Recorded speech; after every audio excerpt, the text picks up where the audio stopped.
Welcome into the I-80 Club, another edition of the Plus One series, and happy to welcome onto the podcast today from Split Zone Duo and splitzonduo.com. It is Alex Kirshner. Alex, good to talk to you again. How are you today?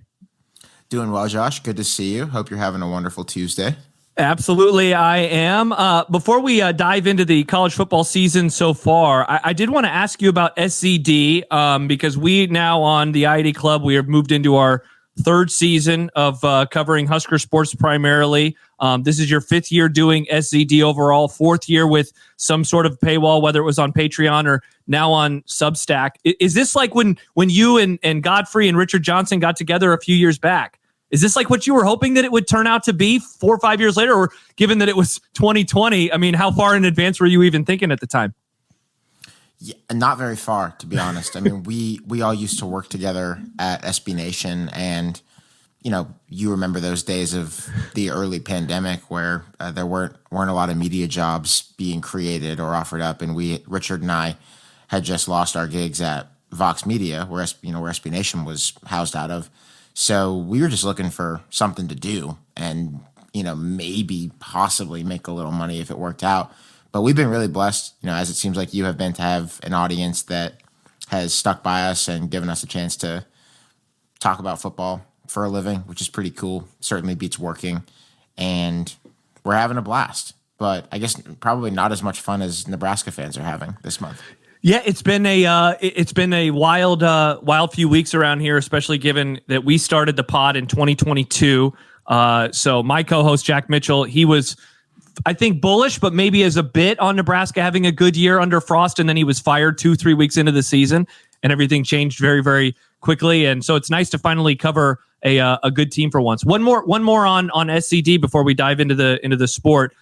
It's an industry, obviously, that's always changing. I have a day job in sports talk radio. I'm doing some of this stuff on the side. You're a writer. You're also podcasting. You're doing stuff freelancing. Like, this industry is changing and moving in so many different directions. Like, what? I don't want to ask what's next, because who knows what things look like in 5 years. But in terms of adaptability, why do you think that you and your cohorts have been able to adapt maybe so well to an industry that is ever changing? I think we're empowered to do that by our audience.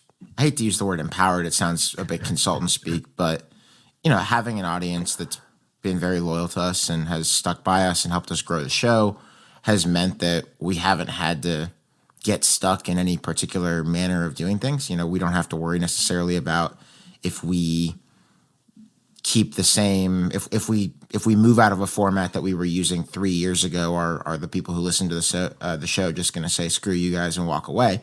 If you have an audience that travels with you and that blesses you with the chance to talk about sports, then you can do that in whatever medium you choose. So, we did a big YouTube project this summer that we've talked about before. I know that was about Nebraska. We've changed the types of podcasts that we've done, both free and for our paid subscribers, over the years. And because of the good faith and the patience of the people who listen, we've been able to do that without fear that doing it was going to blow up our livelihoods. And I think that's the most important thing. Yeah, absolutely. Let's look on the field. I have found the first few weeks of college football, the first 2 weeks even of pro football, to be pretty interesting, given like quarterback play seems pedestrian, and maybe that's even being kind to what we have seen so far. What are you making of the actual play on the football field so far? I know that you're an NFL fan as well, but certainly in college football, what have you seen from the sport in the first almost month now? Because it just seems like teams are still finding themselves in a way that I don't know that I expect in mid to late September. Well, it's been interesting to see the couple of programs where the forward pass seems to be alive and well, and where it's going better than it's gone recently. Nebraska probably at the top of that list with Dylan Rola, but I'm honestly really interested in what's happened in the NFL this year, where it seems through 2 weeks, which is not quite 1/8 of the season, but still is a bit of a sample size just because there's so many games being played. If you look league wide, it seems like 3 yards in a cloud of dust is finally making its long anticipated comeback, and teams are throwing the ball both less overall and less than you would expect based on the down and distance situations that they're finding themselves in. And that is real interesting because it's not like the quarterbacks have gotten less expensive. It's not like teams are investing less in wide receivers. I mean, we just saw, 7 of them or so go in the first round, whatever it was a record last April. So the stylistic changes in the NFL and the way that offense and defense are feeding off each other, I think a lot of this might be because teams are just playing so many safeties right now in the NFL. I mean, it's so rare now to look at a defense that has fewer than 2 guys just back overhanging the defense. And maybe that's encouraging the running game. So it'd be to me, I'll be fascinated to see where it goes for the next 15 games in college and the NFL in the next 9 or so in college. Yeah, it's been really weird because you hit on it. Like, what is going on in the NFL, I think it's weird. I'm still trying to wrap my arms around it. I think everybody is right now. When you look at the numbers, it's one thing to do it after a week. It's another after 2. Like you said, I mean, it's not quite 1/8 like it used to be after 2 weeks of football, but it's still pretty close. And in a sport with such a small sample size, I mean, there are teams now that have played 3 games. That's 25% of the regular season that is already done. After this weekend, Nebraska included, will have played a third of their season. And so while we have to make sweeping judgments with small sample sizes, like that's just going to be the case. And so at a certain point, like this is what the sport is. I wonder what the action is from offenses in the NFL. And I guess if this might just be a storyline that we're talking about all the way into November and December.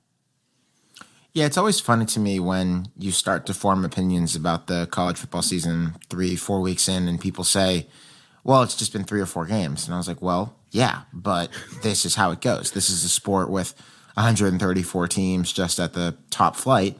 And at maximum, you're going to play 15 of them, 16 of them, probably quite a bit fewer than that for most teams in the country. So you get the data you get, and I don't recommend making conclusions after 2, 3, 4 games, but you do start to put together the picture because that's all you get. And it's never going to get that much better because you're just at no point going to see your team play most of the teams that they could possibly play. Yeah. One of the things I've always loved about the pod is that you guys certainly take in the entire sport and you're not going to do the weekly, what does this mean for the playoff, whether it was the 4-team and now the 12. But I am curious how the impact of a 12-team playoff has changed, whether it's the way you intake the sport or maybe form your opinions as now the sample size has grown to 25% of the regular season. How has it changed, if any, how you have watched college football in September? I think it's been a useful reminder to sort of go the other way from what I just said, which is to take a beat and not necessarily declare things good or especially bad in the first month. Teams can lose a game. Teams in a couple conferences can probably lose 2 games and still be around. I was thinking about that while I was watching USC and LSU back on the Monday night or Sunday night, I think, in week 1 of this season.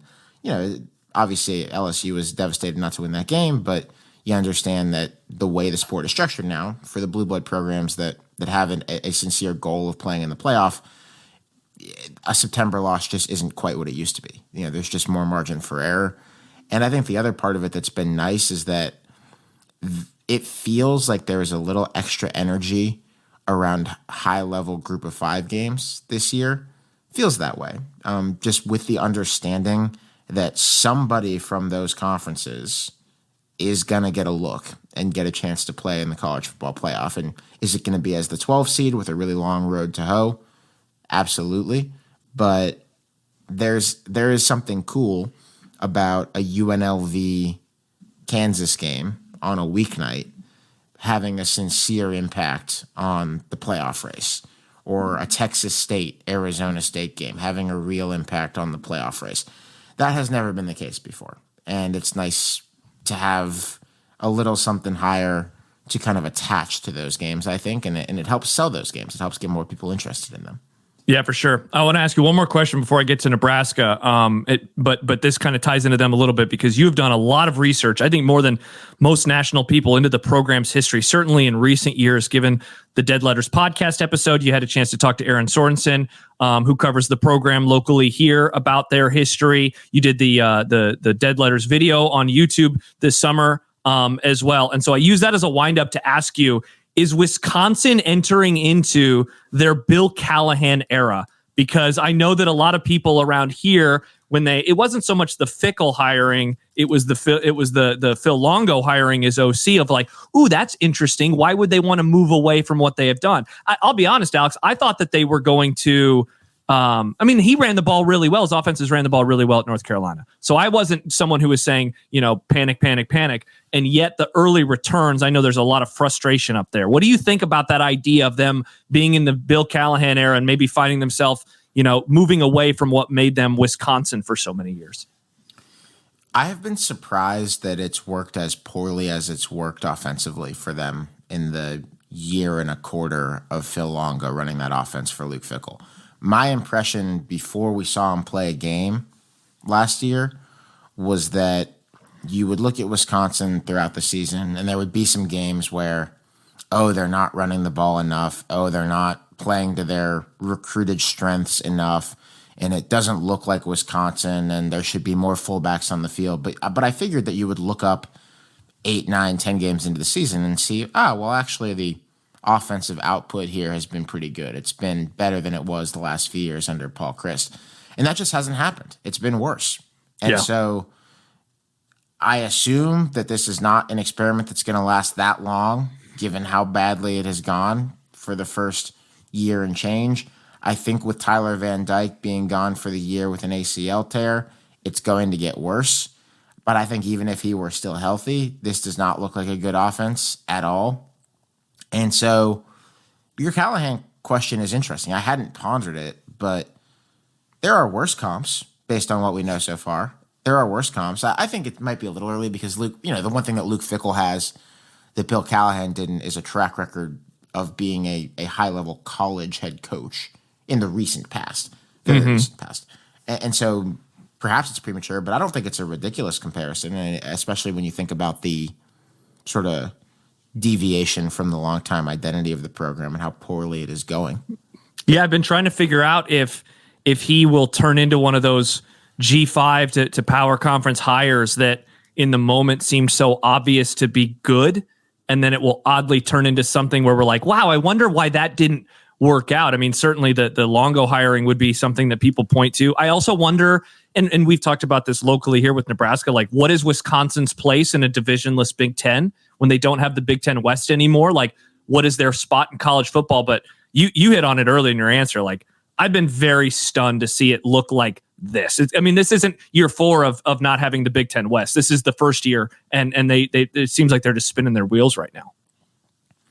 It's going to be an interesting new reality for all of those programs in the Big Ten West. It's funny, maybe except for Nebraska, because Nebraska's years were so bad that the program didn't even feast on the Big Ten West.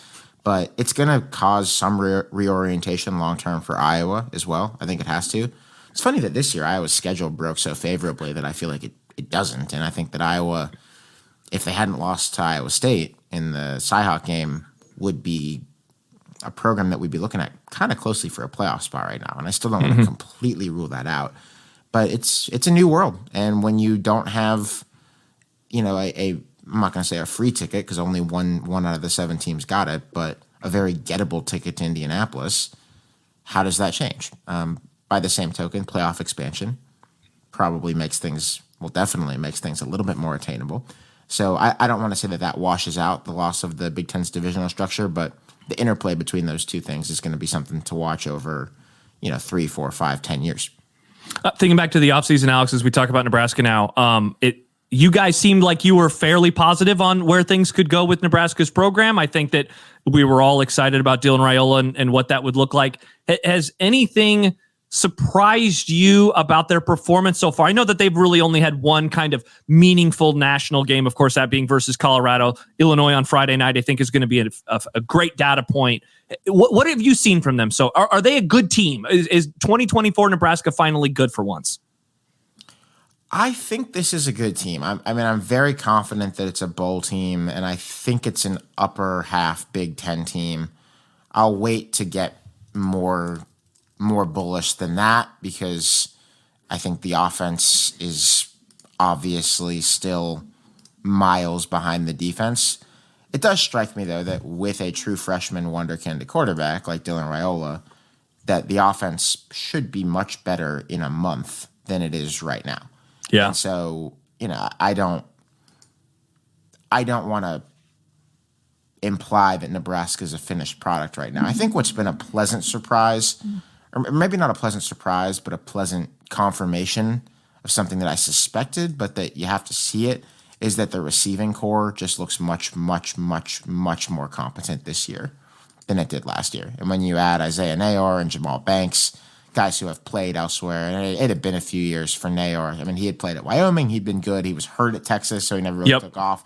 That's what I mean by it's kind of a pleasant confirmation. Like, you look at a guy, he has a track record of being a productive college receiver, but not at this level, and it's been a minute. So to see him come in, have a long touchdown catch in week 1, continue to be a spotty producer in the couple of weeks since then, I think that's encouraging. I mean, it's what you need. And I don't want to, obviously, I don't want to make too much of a 120-yard game followed by a couple 30, 40-yard games, but it looks like they have receivers who can get open and get away from cornerbacks. And last year, Nebraska just really didn't have that. Yeah. Well, you've been covering the sport for a while. What is it that you're looking for from true freshman quarterbacks early on to maybe live up to the hype? Sounds just so, hyperbolic and grand, but like to maybe match the priors, or at least what you had heard about them. And I use that, of course, as a way to ask about how Dylan Raiola has looked so far, and maybe why he could finally be, well, around here at least, finally one of those true freshmen that delivers, but maybe why he could be an outlier, because we looked at a lot of true freshman quarterback numbers in the offseason. And I mean, for every, Trevor Lawrence or Jalen Hurts, it's a lot of guys who only started 3 or 4 games and had really spotty production, bad touchdown interception ratio. It doesn't seem like he's going to fit with the latter. It's going to be more of the former without obviously the team success. I think what jumps out about him right away, other than the way the ball comes out of the hand, which anybody who watched him in high school or at a recruiting camp could have told you, is the comfortability that they've seemed to have turning him loose a bit. I mean, not just on, everyone's seen the deep balls, the one in week 1 to Nayor that went for the long touchdown. But he's thrown a lot of these intermediate passes, these layered throws that got to get over a linebacker's head, but down in front of a safety or between a cornerback and a safety. And he seemed really comfortable doing that. And those are the most dangerous throws that a college quarterback can make, because they can get picked off from behind, or they can get picked off from in front, or picked off horizontally.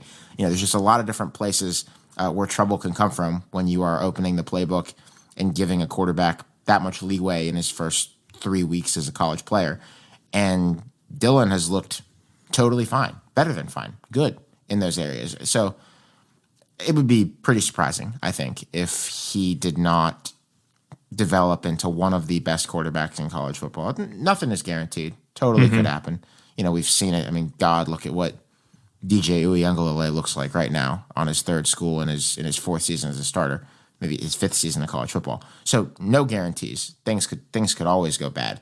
But he looks the part. He looks like he's the future. Yeah. I want to ask you about one of Nebraska's opponents before we bounce around the rest of the sport, because in the offseason, we spent a lot of time looking at the first 7 games as this run-up. Can they be 7-0? Can they be 7-0? And now I think the question is more, can they be 6-0 going into the Indiana game, who also has a very manageable schedule? Are the Hoosiers good? Like, what have you seen from Signetti's crew so far? We're coming off of a weekend, obviously, where they smoke UCLA. I was someone with all of the players that they added from James Madison. I was like, I just don't think that is going to work wonders going from that level to the Power 5. And small sample size, sure, but their schedule certainly it looks like one that they could take advantage of. What do you think of Indiana right now? A testament to coaching mattering. They are coached better right now than they've been for the last few years. I think Tom Allen and staff ran into something in 2020, the COVID year, and had a really good team that year. I think it obviously helped to have Michael Penix Jr. and a couple of upper-tier college wide receivers on that team.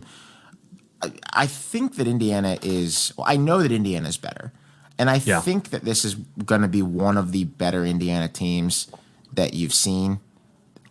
I'll pump the brakes on, and I say pump the brakes, I don't even think Indiana fans think they're going to win 10 games and contend for the playoff. But I do think that what Curt Cignetti has done in quickly plugging and playing a bunch of guys is commendable. And, a lot of programs have tried this, and it's had varying degrees of success. I think, though, that if you just take what we've seen so far, and, they've played an FCS game, they played a G5 game, they finally played UCLA at the Rose Bowl the other day. I think it looks pretty good for the Curtis Rourke edition, the Matt quarterback from Ohio who's come in. He brought with him a couple, as you mentioned, a couple of players from James Madison, including Elijah Surratt, the wide receiver, who I think is really good. I was interested that he didn't bring Jordan McLeod, the quarterback from James Madison, with him, who wound up at Texas State, in sort of a, like, what's the catch here? Why is this player at Texas State type of move? But so far, it looks pretty good. It looks good for Rourke. I've been waiting. Richard Johnson and I talked about this on Split Zone Duo each of the last couple of years. Like, is this going to be the year that this guy, Curtis Rourke, becomes like the MAC quarterback, the likes that conference hasn't seen in a long time? Like, going back probably 20 years to Ben Roethlisberger, more than 20 years, 21 since he was last in Oxford. And it didn't happen, but what he might be is a big boost for Indiana and their best quarterback since Michael Penix Jr. a few years ago. So, optimistic. There is the defense, and on that, I have no idea. That is the other part of football, and they just haven't played anybody yet. UCLA is terrible, so we'll see if they can stop anybody as the season goes on. Definitely. You mentioned DJ Uiagalelei a little bit earlier. What lessons are and aren't to be learned from 2024 Florida State?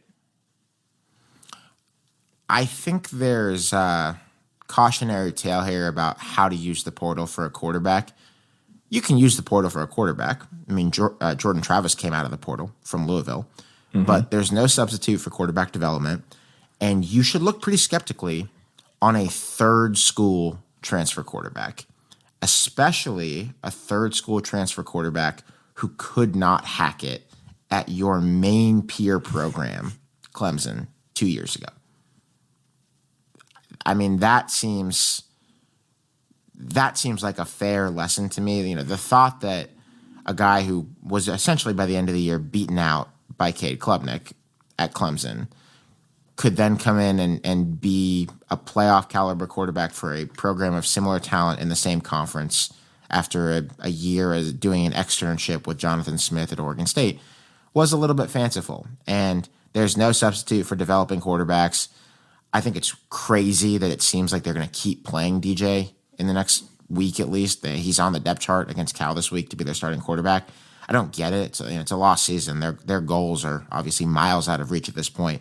I'm not sure why you wouldn't try to develop the players behind him and see a little bit more of what you have, unless you just think that you haven't developed anybody behind him and that there's nothing there, which is its own problem. Speaking of teams that obviously have lived through the portal, I wanted to ask you about the Colorado Buffaloes. I thought that the podcast that you and Richard and Stephen Godfrey did last September, I believe it was after the 3-0 start, I thought was one of the better, certainly more nuanced conversations that anybody in this space has done about the Buffaloes. And kind of just breaking everything down. And so I would say that you could listen to it today and still take something from it, even though it was September of 2023. I wanted to ask you, like, do you think whenever this comes to an end, and there's a lot of people that think this is going to be it, this will be the final year of Deion Sanders at Colorado. Do you think that you are going to miss this story, or as someone who loves getting in the weeds of college football and Colorado represents like parachuting into the sport, are you going to maybe be happy when it kind of is we're moving on from it and we can get back to covering college football like we have in other years? I haven't minded it. I just think you have to cover it honestly for what it is. Like, I have been interested in parts of the Colorado story, like Deion being as aggressive as he was about totally remaking the roster via the transfer portal was interesting. Nobody had done it to that extent. Then he basically did it 2 off seasons in a row, and it's interesting to see how it works. The answer is not very well. I think they're bad. I mean, they have a winning record right now, but I think they're bad. I just don't think this is a very serious operation. And, so I'm not going to talk about them as a Big 12 contender or certainly anything more than that. But I also think there are things here that are more interesting than they otherwise would be if somebody else were at Colorado. Like this ridiculous rivalry that they have with Colorado State, which Colorado has dominated for decades, for most of the last century. But where Colorado State now has Jay Norvell, who seems to like to talk even more than Deion, and they have this quarterback, Graydon Fowler-Nicolosi, who, despite being pretty bad, just talks a ton and was taunting Travis Hunter the other night after he got run out of bounds for like a 1-yard gain in a game where he threw interceptions, including to Travis Hunter, and lost. I was certainly watching the Rocky Mountain Showdown more closely than I would have been if Deion weren't at Colorado. So I don't resent that it's happening. Yeah. What do you think his future and their future is? Like, are you someone who buys into this maybe being it? Yeah, I do. I don't know for sure. But if I think the theory that this will end when Shedeur Sanders leaves for the NFL is reasonable. I've definitely heard dumber arguments. I don't think anybody knows for sure. In part because Deion's kind of his own man. I don't think Deion gossips with the National College Football Reporter crew the way that a lot of coaches and their agents do. So I really don't think that we know his intentions yet. But if the people who say that this has just been kind of an enrichment op for Deion to burnish his reputation and be able to customize a spot for his son to get him to the NFL, they make some points. It does kind of look like that. It fits. The theory of the case fits. So it wouldn't stun me at all if this were it for him. Let me ask you this. Do you think I'm because not predicting that? Yeah. That, to be clear. But I do think it's an in-play possibility. Yeah. Do you think that we appreciate the royal we, Travis Hunter, as much as we should, given that he is on the team that has the circus around it? Because, I've been watching college football since 1996. I cannot obviously remember somebody like this. You have to go back. I mean, it's true old heads who are like, yeah, I remember when guys were good on both sides of the ball. Do we appreciate him maybe like we should? I think you do. I think I do. I think most college football fans who actually watch the games do. I think it's unfortunate that some people have dismissed him just because they assume he's part of Colorado, so it must be a fad. It must be a media creation. No. Like, there are things about Colorado that are a media creation and a fad, but this guy is as big time as a college football player can possibly be on both sides of the ball. He's incredible, one of the best we've ever seen. No justice if he's not in New York at the end of the year. I mean, he's really spectacular.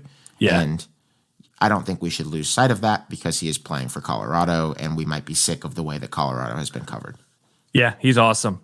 Speaking of media creations, I know that some have wish-casted a quarterback controversy for Texas since Arch committed to the Longhorns a couple of years ago. They have done an incredible job at avoiding any sort of quarterback controversy, and now Quinn Ewers is hurt. We don't know how long he's going to be out. It does seem like he is going to miss this weekend's game. Is there a world where they are able to win for however long that Ewers is out and avoid that? Or are we finally now going to enter into this period where that discussion will kind of rise up? I'm very curious, I guess, to see how Sark handles this, because I think he has done an exceptional job at really just avoiding the landmines. It obviously helps that they keep winning games. But now I wonder if we're about to enter into kind of a post-controversy world with this quarterback position.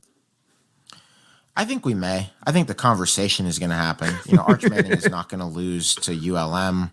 He's going to score a ton of points against Mississippi State the next week. Those are both home games. State does not, at this point, seem to have much happening on defense. So if Arch Manning plays the next two games, and then you go into a bye week with him having looked really good for really 3 games in a row because he played a lot of the game against UTSA the other day, then yeah, I mean, people are going to be wondering if they should see more of Arch Manning. He's one of the greatest recruits of all time. Of course, Quinn Ewers is one of the highest rated quarterback recruits of all time as well. And they just have 2 of these guys. So will there be a quarterback controversy outside of the building in the way that we all talk about it? I'm sure there will be. I can't imagine why there wouldn't be.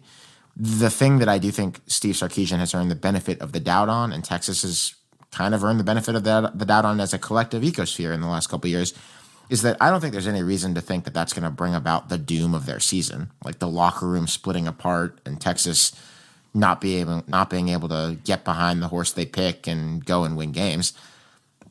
I think this is maybe the rare case where if you have 2 quarterbacks, you have 2, and you play whichever one you think is best, and things are okay. Have they impressed you most so far this season, or would you go with somebody else? I think it has to be Texas, yeah. I mean, Texas and Alabama, the 2 of them.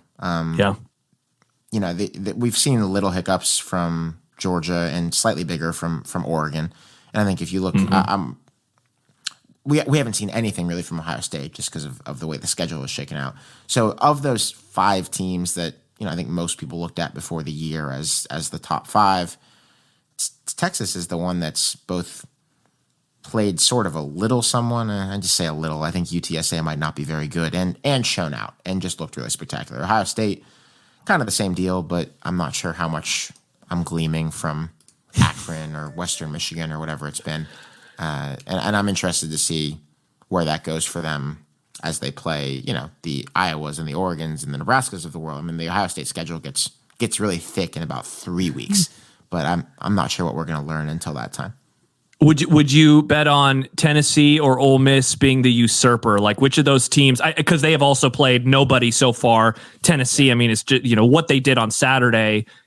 I loved the conversation that you and Richard had where he took what was it plus 78 or whatever it was on the live line. That was hilarious. Yeah, half at one point. Ridiculous. Yeah. Who do you like of those two teams more, given that they have played nobody to this point? And Tennessee will be challenged to some degree, I imagine, going to Norman on Saturday night. Tennessee versus Ole Miss is a great question. And I think they don't play each other. Yeah, correct. They don't play each other this year. So it's interesting, unless they were to somehow meet in Atlanta at the end of the year. I think I believe more in the Ole Miss offense. Okay. And not to say I don't believe in the Tennessee offense. It's just that Ole Miss has been doing this for 3 years in terms of scoring at this clip. And, I mean, they've won these first 3 games by like 153 points or something like that. I mean, the level of offensive consistency for Ole Miss, and they've played a Power 5 game. They played Wake Forest the other day. That's true, yeah. It makes you feel like slightly, like I think I'm a 10 out of 10 on the Ole Miss offense. Mm-hmm. I think I'm a 9 out of 10 on the Tennessee offense. Like I'm a pretty big believer in Nico Iamaleava, as is everyone. It's not a bold stance to take at this point. So I think, though, that I like the Tennessee defense more. I think James Pierce is probably the best defensive player in the country, certainly the best edge rusher. I haven't given you an answer. So just reason through it in my You're doing a great job filibustering, though. Yeah, give me Tennessee. Give me Tennessee. I think because of the defensive difference that I think might materialize over the course of that year, give me Tennessee over Ole Miss. But it's close, and we might not get to see it proven out. Yeah, and we talked about it earlier in the pod. The defense is taking over. We would get points in that football game, which I think would be a lot of fun. One team that we didn't mention in that whole group was Georgia. They have now beaten Kentucky in Lexington the last 5 years by scores of 13-12, 16-6, 14-3. So, I want to ask you, why is that a sign of things to come? As somebody who would enjoy Georgia maybe not making the playoff just for new blood. On the other hand, it just seems like this happens for some reason whenever they go to Kentucky. Were there signs in this that go beyond just a close game versus the Wildcats that could show true moving forward, especially given that their schedule is ridiculously brutal with some of the teams that they're playing this year? I'm not taking anything from that. Not for either team. I think Kentucky's offensive line is really bad, and I think this is not going to be one of Mark Stoops' better teams. I also think that when you win, 50 regular season games in a row or whatever the number is now for Georgia, you get 1 or 2 that can be close. This was the first one in that entire streak of regular season wins that's many years old at this point that was by less than a field goal. So we can allow 1 and see where it goes. As long as Carson Beck doesn't get a driving arrest and get suspended, which seems to be still going around Georgia, then I'm not sure why we should think that they wouldn't continue to win games. Yeah. By the way, my wife listening from the other side of the door corrects me and says Tennessee beat NC State. So they have also not beaten a nobody. Props to both Tennessee and Ole Miss for a couple of power wins. Yes, I will say that I think NC State might just be not great, but probably is better than Wake Forest, the team that Ole Miss beat the other night. Yeah, I'm looking forward to that game in Norman on Saturday night. As we wind down, Alex, I wanted to ask you about, again, kind of covering the sport because, I remember growing up and you read columnists or beat reporters. And I remember when I was able to tell they don't really like the thing that they cover anymore. And I always thought as a 12, 13, 14-year-old, that's impossible. It's sports. How could you not love it? Certainly 2020 was this whole different animal. But I know that it can become easy to be jaded with covering any sport. And college football, it really does bring out a lot in people, given I think that there are many, many months without the games. And then they come back. And of course, we're super excited, but we have to talk about all of the other crap. It's a very long wind up to ask you, how do you not become jaded? Is that something that you focus on, or do you find yourself just enjoying college football for what it is, warts and all, that it just kind of is a part of the package at this point? It's a feature, not a bug. I will do something else when I stop liking college football. I only get to have one career, and I have no plans to do this if at some point I stop liking the sport. And I check in with myself about that every year or two, honestly, just to make sure that I still enjoy it, because I don't feel bound to do it just because I've done it. And I still get the certain feelings that remind me that I enjoy this. Like, I still like walking into a stadium and walking through the tunnel and looking out and seeing the grass. I still like going to a tailgate. I was at a wedding of two of my best friends the other day, and I still liked having the game on a laptop while we were sitting around during pictures with nothing to do. And I was not spending those few hours really closely watching the rest of the games. So I just try to make sure I still like it. And if I don't like it, then there are a million other things to write about or podcast about. And as soon as that happens, or hopefully reasonably soon after, then that's what I'll go do. I don't know when that'll happen or if, but that's my goal with that. It's just not to have to fake it, because I think the listeners certainly would notice. Yeah, they definitely would. And I love too that, given your background, you grew up in Pennsylvania, correct? I know that you were a Pitt fan. You went to Maryland. And so, like, college football there is certainly different than it is where I live in Nebraska. Oh, yeah. It's different than it is in the South. And so that you were able to fall in love with the sport, I think, from that view. I don't know maybe if that plays a part in why you have been able to continue to love it like you do. But I think it's a special sport, obviously. And so it's pretty cool to hear that from you. Definitely. I loved going to Pitt games at both the old Pitt Stadium, where you could walk around the track on the outside of the field when I was growing up, and then for most of my childhood when they had moved to an NFL stadium. Yeah. And I liked going to Maryland games when I was a student there, but Pitt football and Maryland football are not to the student body or to the city of Pittsburgh what Nebraska football is to the state of Nebraska, or what LSU football is to the state of Louisiana. It's not even close. And so my way into the sport was just that I enjoyed being part of it, and it wasn't that I was expecting to win national championships or that I lived and breathed like the recruiting fortunes of those teams over the years. Frankly, the team that I do that with is a miserable baseball team. The Pittsburgh Pirates is sort of my that's the one that I follow like that. The all-in team, yeah. For whatever reason, which is a really stupid fucking curse of mine, because they have not made it worth it in any respect. But I like just being around college football. Like, I like the way that it engenders community, and the way that it provides sort of a broad diversity of styles, both on the field and off, and the way it embodies institutions and states. I think the whole thing is really fun. It definitely is. I've been saying it for years. Split Zone Duo is the best college football podcast on the market. Highly recommend becoming a paid subscriber at splitzoneduo.com. I guess I would ask you, Alex, anything to plug on the way out beyond that? Anything fun coming up in particular that you'd like to mention to the audience? No, thanks a lot. Very kind to have me on and to talk about SED, and always enjoy talking with you. I hope that we get a chance to reconnect as the Nebraska season keeps going. I'm one of the people who would like to see Nebraska get, I'm not going to say back, because I think back implies a very tall hill to climb, but there's no reason that Nebraska can't have fun football seasons and be a program that people are aware of nationally and care about, and where their games feel like a huge deal.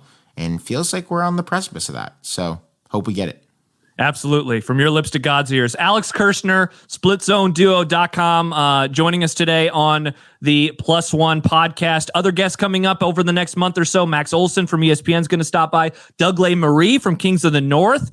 He did a great interview with Stephen Godfrey on their Substack feed within the last couple of months. You can go check that out there as well. And of course, Jack Mitchell and I will have a new podcast coming up Wednesday night at 8:00 Central. Subscribe to the YouTube page, and certainly subscribe at patreon.com/i80club. For Alex Kirshner, I am Josh Peterson. Thank you so much for joining us.